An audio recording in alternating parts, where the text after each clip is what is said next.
Hello my dear friends, welcome to Lucky education. और आज हम देखेंगे रिवॉल्यूशनरी मूवमेंट इन बंगाल। बहुत छोटा सा टॉपिक है, ज़्यादा कुछ डिटेल दे नहीं रखी है बुक में। एक पैराग्राफ दे रखा है तो उसी को मैं कवर कराऊंगा।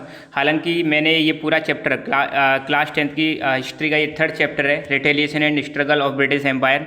तो ये वाला मैंने कवर करा दिया है। कुछ टॉपिक रह गए तो उनको मैं बहुत जल्दी एक एक करके अब कवर कराता चल रहा हूँ। आपको देख भी रहे होंगे आप, कई सारे वीडियोज मैंने अभी कवर कराए इस चैप्टर के। ठीक है, तो रिवॉल्यूशनरी मूवमेंट इन बंगाल, क्रांतिकारी आंदोलन कहाँ पर? बंगाल में। तो बंगाल में भी बहुत सारे क्रांतिकारी आंदोलन हुए थे। बंगाल उस समय बहुत ही ज़्यादा प्रॉस्परस हुआ करता था, धनवान हुआ करता था। मगर अंग्रेजों ने इसको भी क्या कर दिया था, बर्बाद कर दिया था अपनी एक्सप्लॉयटेटिव पॉलिसीज़ की वजह से।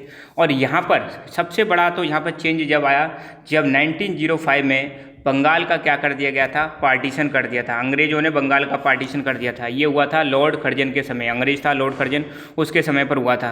बंगाल का पार्टीशन का मतलब है बंगाल को दो भागों में बांट दिया।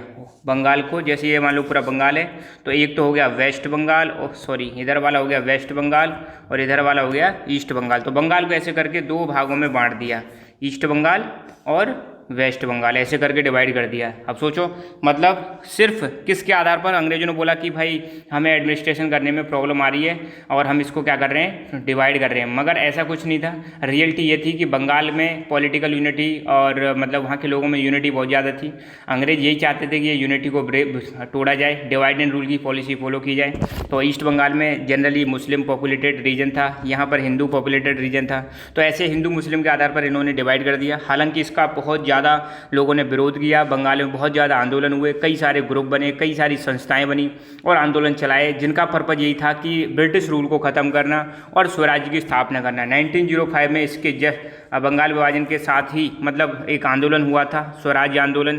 तो ये सारी चीज़ें रिलेटेड है। ठीक है, तो अपनी बुक में जो दे रखा है वो हम देख लेते हैं। तो revolutionary movement in Bengal led by the Pramathanath Mitra, he founded a organization Anushilan समिति।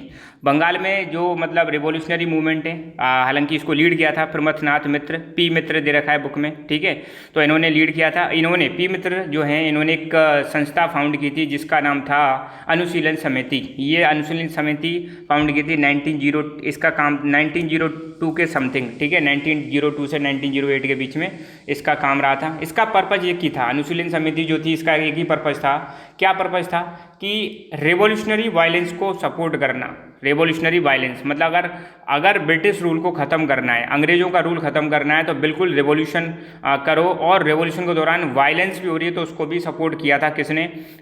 अनुशीलन समिति ने। इनका पर्पज़ एक ही था, भारत को इंडिपेंडेंट दिलाना, आज़ादी दिलाना, एक ही पर्पज़ था, ब्रिटिश मुक्त भारत। ये इनका क्या था, पर्पज़ था। ठीक है, तो जैसे ही बंगाल का विभाजन हुआ था, बंगाल पार्टीशन, पार्टीशन मतलब विभाजन, विभाजन कब हुआ था? बंगाल का विभाजन 1905 में हुआ था। उसके बाद तो बहुत ही ज़्यादा पॉलिटिकल अवेयरनेस फैल जाती है बंगाल में। और इन सब का पर्पज़ यही था कि एक तो बंगाल के पार्टीशन को कैंसिल करना और दूसरा सेल्फ रूल अटेन करना। हालांकि मैं ये बता दूं कि 1911 के समथिंग बंगाल का जो विभाजन था इसको कैंसिल कर दिया गया था। ठीक है, क्योंकि ये इसी का रिजल्ट था। यहाँ पे जो मूवमेंट चले थे, अंग्रेजों ने बंगाल का विभाजन तो कर दिया, मगर जब इतने सारे मूवमेंट चले थे, देशव्यापी इसका मतलब विरोध किया जाता है, तो फिर ये बंगाल का विभाजन कैंसिल कर दिया गया था। ठीक है, ये हैं अरविंदो घोष, ये भी बंगाल से ही है। एक है बरिंद्र कुमार घोष, इन्होंने एक किताब लिखी थी जिसका नाम था भवानी मंदिर। तो ये चीज़ ध्यान रखना, बुक में दे रखा है हमारी। भवानी मंदिर जो बुक है ये किसने लिखी थी? बरिंद्र कुमार घोष, जो अरविंदो घोष के भाई थे। और इसमें मतलब सारी जानकारी मिलती है, डिटेल इन्फॉर्मेशन मिलती है कि कैसे ऑर्गेनाइजिंग रिवॉल्यूशनरी एक्टिविटीज़, मतलब जो रिवॉल्यूशनरी एक्टिविटीज़ हुई थी उनके बारे में और कैसे मतलब उनको किया जाए, इसके बारे में सारी जानकारी मिलती है। भवानी मंदिर बुक किसने लिखी थी? Barindra Kumar Ghosh. Anti British thought were publish through Yugantar and Sandhya magazine. अब एक युगांतर वीकली न्यूज़पेपर चलता था। ठीक है, युगांतर वीकली न्यूज़पेपर चलता था और संध्या मैगजीन, इनमें मतलब ये मतलब लोकल वहाँ के न्यूज़पेपर थे। इनमें क्या लिखा जाता था? अंग्रेजों के खिलाफ चीज़ें लिखी जाती थी, एंटी ब्रिटिश थॉट्स पब्लिश की जाती थी। ठीक है, ये क्या शो करता है कि वहाँ की जनता बहुत ही ज़्यादा क्या थी, परेशान थी।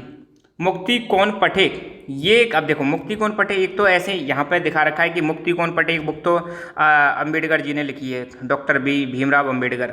हालांकि एक जगह पे मैंने अभी इसको देखा था, एक कंपटीशन की बुक पे यहाँ पे लिखा हुआ है कि मुक्ति कौन पढ़े जो है ये भी क्या है, उसी से संबंधित है, बंगाल से ही संबंधित है। ठीक है, मतलब कई सारी जो मतलब आपकी यहाँ पे देखो क्रांतिकारी गतिविधियों को बल देने के लिए अरविंद कुमार, अब यहाँ पे अरविंद कुमार घोष ने एक पुस्तक लिखी थी आनंद मठ, बारेंद्र कुमार घोष ने एक पुस्तक लिखी थी भवानी मंदिर, मुक्ति कौन पढ़े, युगांतर, संध्या तथा भगवती चरण बोरा की बम का दर्शन जैसी अन्य पत्रिकाओं की महत्वपूर्ण भूमिका अदा की है। पत्रिकाओं ने महत्वपूर्ण भूमिका, मतलब बंगाल में जो क्रांतिकारी गतिविधियाँ हुई थी, मतलब जो रिवोल्यूशनरी एक्टिविटीज हुई थी, उनमें ये जो बुक हैं और ये जो मैगजीन है, इनका बहुत ही बड़ा इंपॉर्टेंट रोल है। क्योंकि बुक्स के थ्रू और इन पत्रिकाओं के थ्रू क्या होता था, लोग अपने विचार व्यक्त करते थे और ये बुक्स फिर पब्लिश होती थी, लोग उनको पढ़ते थे और फिर उनसे क्या होते थे, इंस्पायर होते थे, उनके अंदर देशभक्ति की भावना जागृत होती थी। ठीक है, तो ये चीज़ आपको ध्यान रखना है कि जो संध्या मैगजीन है, हालांकि बुक में दे नहीं रखा, इसको लिखा था